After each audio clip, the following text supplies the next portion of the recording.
Parità tra Matera e Sant'Antonio Abate 1-1 al termine di un incontro ricco di emozioni ma soprattutto di buon gioco. A fine gara soddisfatti i due tecnici. Matera ha fatto una buona partita, alla fine ha raggiunto il pareggio meritatamente con un gol favoloso e penso che sia il risultato più giusto. Mi sta bene perché devo arrivare a quota 40, questo è un punto per la salvezza importante.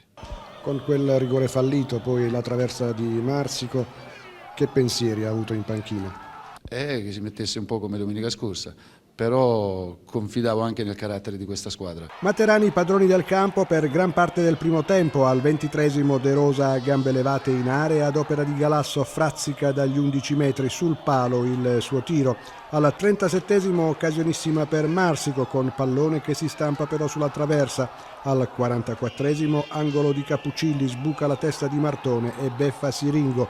Tutto da rifare per i padroni di casa, in affanno nella ripresa per l'abbandono di Marsico.